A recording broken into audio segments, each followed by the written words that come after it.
Hey guys, my name is Thad Burkamper. I'm starting a new school classroom. If you're seeing this on a social, you can find the link to my school classroom in the description and in all my bios.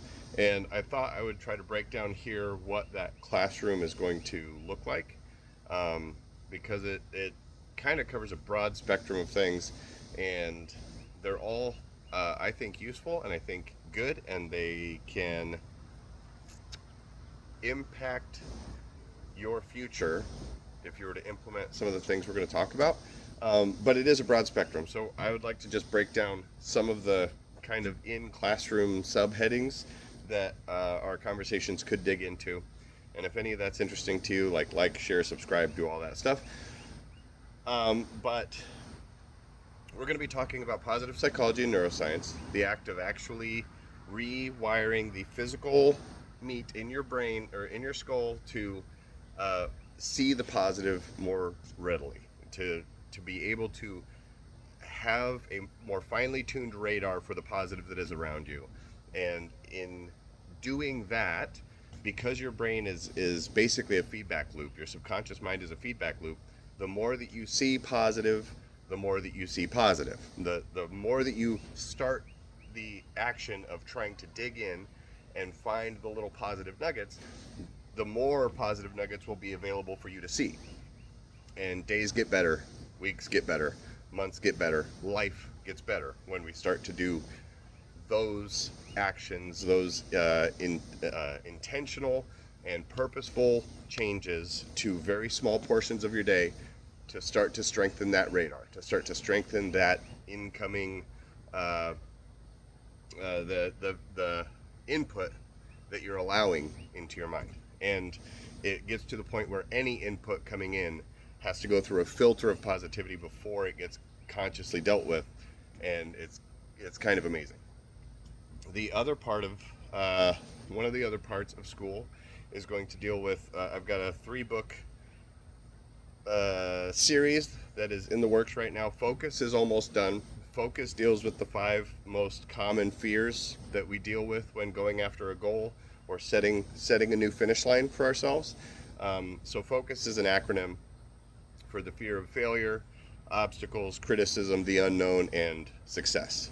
And so that book breaks down every single one of those fears, breaks down the ways that I've gone through those things, and new mindsets, kind of a shift in perspective on each one of them so that you can deal with them as they come in and not stumble as much trying to get to your goal. And the first one, fear of failure, just teaches you basically that failure is a learning session. Failure is going to happen. Failure is guaranteed to trip you up every now and then, but your perception of that failure, if you allow your mind to open up amidst that failure and just take it as a learning session for how to best take your next step, then failure is kind of this amazing, fun, eye-opening scenario that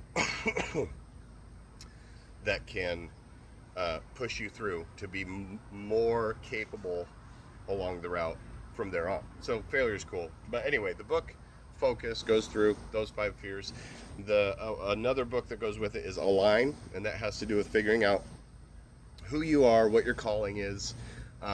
Align is an acronym as well that I can't remember off the top of my brain, but it goes through 5 steps of acknowledging that there's a misstep between what you're doing and what you're called to do, or where your heart wants to be.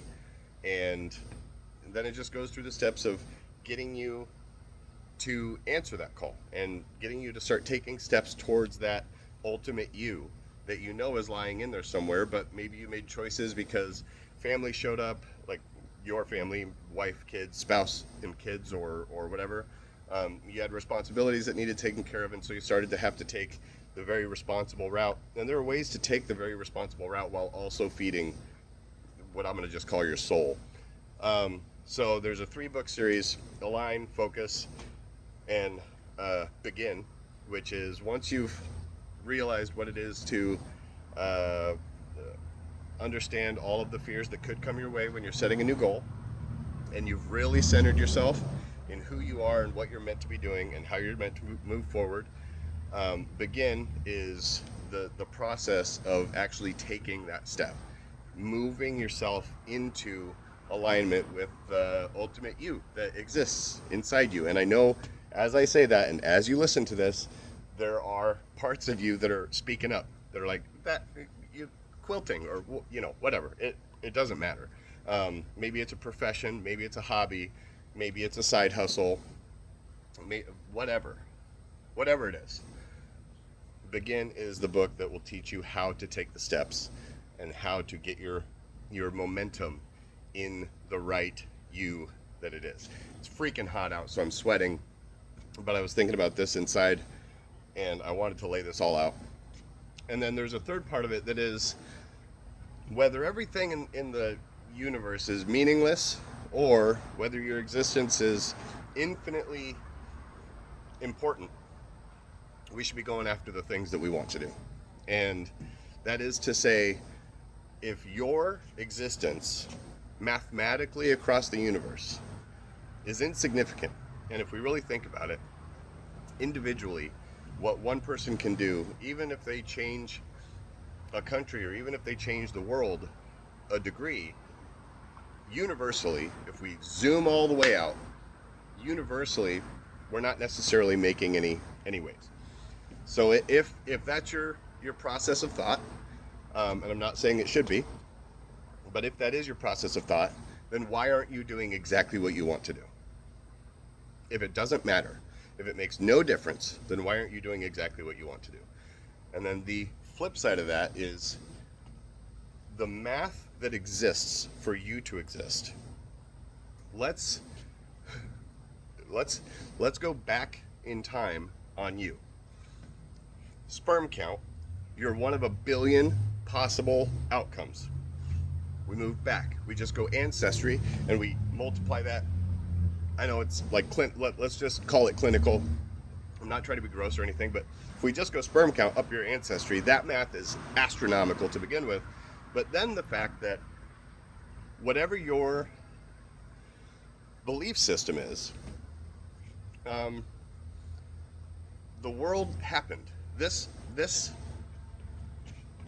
happened, and animals happened, and plants happened, and oxygen happened, and then along the line you happened.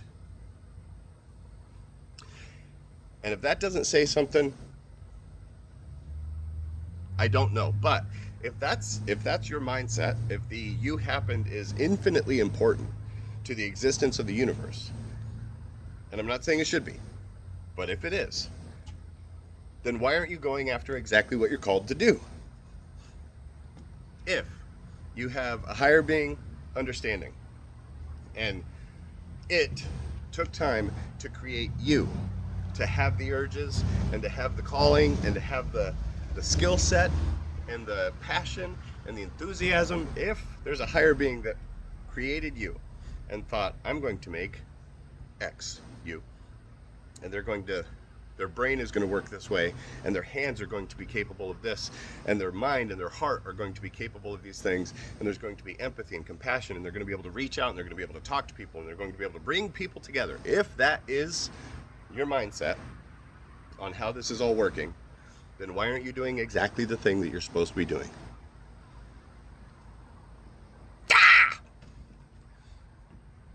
So I get excited about this stuff, sweating my face off. I get excited about this stuff because there are operating system resets that you can do on your mind, on your brain, on your physical brain. I shouldn't say mind, on your physical brain, the actual matter inside your skull. There are physical changes that we can make inside your brain with very, very simple tools.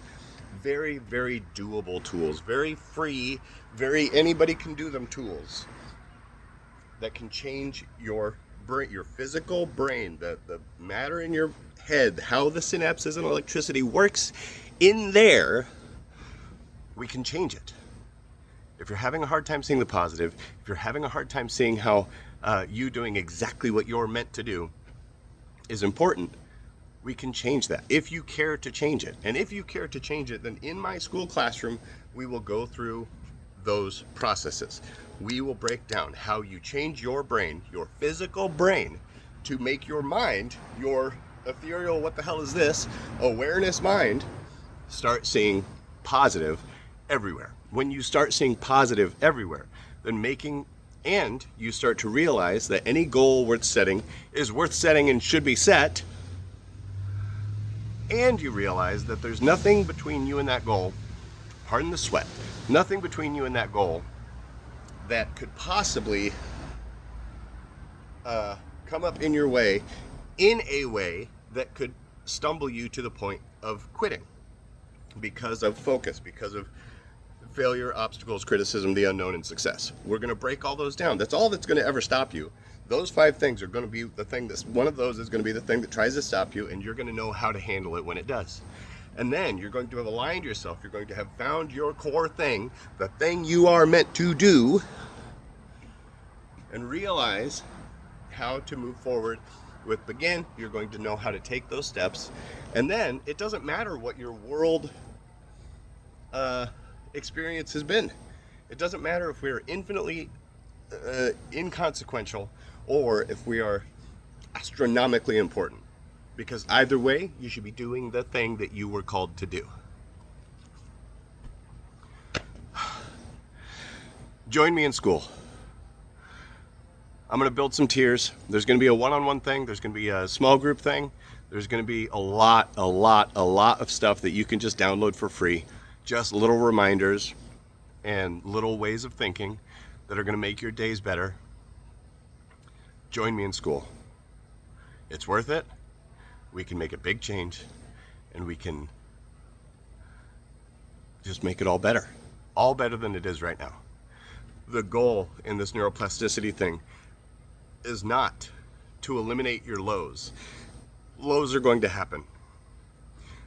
The goal in this neuroplasticity thing is to make your lows less potent, if that makes sense. If it's like a heartbeat monitor and your lows are on the bottom part of that graph, we're just trying to cut off the bottom of it so that it's a little bit, and then you still get those highs, and then a little bit, and then you still get those highs, and then we cut off the bottom again, and then it's just stop. Not because bad things aren't happening, but because you can process them in a way that allows you to see the positive through it. You can see the end of the tunnel, the end of the storm as the storm is approaching, and you can know that you have already survived 100% of your worst days. All of the trials and tribulation that you have experienced, you've survived it, and you can survive more. We're going to teach you that. We're going to teach you how to find yourself. We're going to teach you how to take the next steps. We're going to teach you how to see everything for what it is, which is gravy. All of it's gravy. You already made it here. That's step 1. You exist. So let's take that to the next level and make you exist for something worth existing for. I really hope you're having a great day.